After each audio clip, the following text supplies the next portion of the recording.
Hello and welcome to Productivity Nerd, a podcast all about getting shit done, hopefully in an elegant way that doesn't leave you too broken. In our crazy worlds, we're all about balancing the need to work enough to make ends meet, enough not to annoy our bosses, but also enough that we feel like we've done enough, which can be a whole different psychological and emotional ballgame, along with the human need to rest and stay well. Plus, on top of that, we'd quite like to enjoy ourselves, maybe just a little bit along the way, spending quality time with those we love. I, for one, love hearing about how people get that balance and work more efficiently so they have more time to do the things that they love. Hello, everybody, and welcome back to Productivity Nerd, where we chase a bit of clarity, try and avoid the chaos, and obviously hunt down snacks because you have to have a bit of balance. I'm Kathy, I am your resident productivity enthusiast, and today we are dipping into something a little more deep, a little more philosophical, a little bit ancient even. Well, ancient-ish.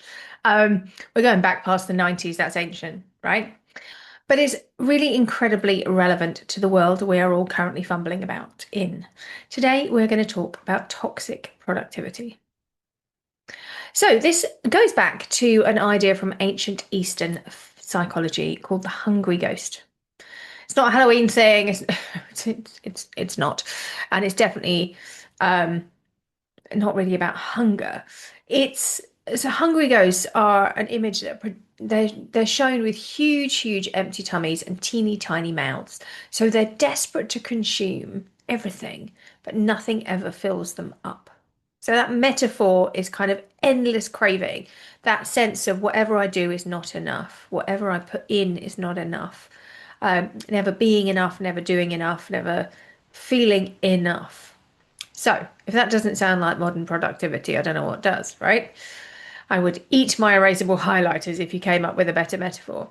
But the modern day hungry ghost, I think, probably shows up as something like constant optimization and tweaking of stuff, endless improvements on things, that thinking that there's, just one more achievement I need to hit before I'll be happy, before I'll be content, feeling guilty for resting, and that kind of you must do more, you must try harder, you must work harder when you're already pelting along at 190 miles an hour.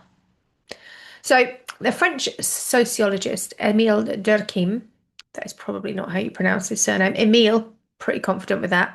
Durkheim. I don't know. Anyway, he's dead. I'm sure he won't mind. But he was talking about this over a century ago.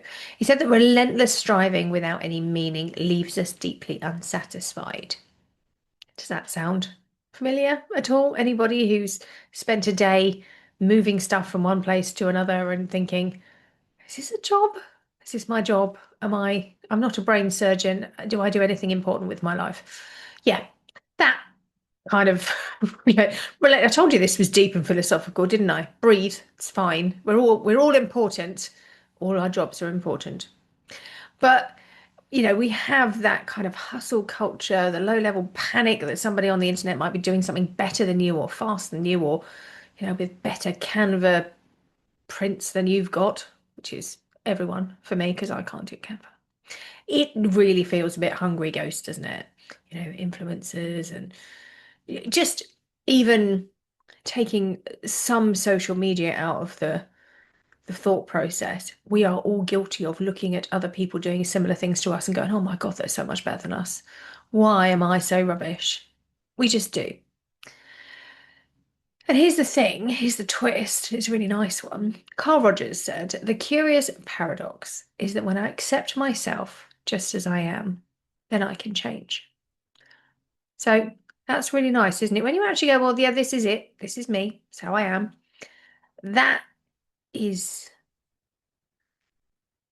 enough understanding of yourself to go, actually, do you know what? That is me. It's all fine, but I can do better, or I can change things I want. It's saying I'm a work in progress. It's not saying I'm a problem that needs fixing. And we don't very often allow ourselves to sit in that because we think that in order to be better, we have to kind of berate ourselves or beat ourselves up and go, oh yeah, but yeah, I'd be all right if it wasn't for X. And actually, you're fine as you are. Saying you're fine as you are doesn't mean there aren't things that could get better, right? Growth doesn't necessarily mean constant pressure. Growth come from groundedness and not battering ourselves into a relentless cycle of improvement. Ambition without self-punishment, let's put it that way. Particularly at this time of year when we're all, hitting the gym and giving up the booze and all that miserable stuff. We can set ambitious goals, that's fine, right? We can dream big, we can want more, but we can do it from a place that isn't fueled by insecurity and comparison.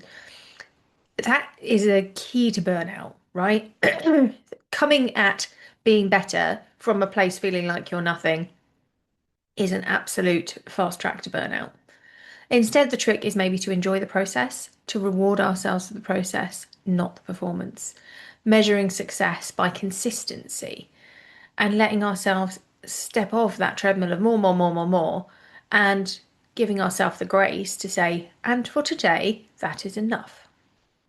So it's more sustainable, less frantic, more steady, less punishing expectations, and more human management of real people who are not machines, right? Think of Lena Norms. We love her, right? Half-assed human.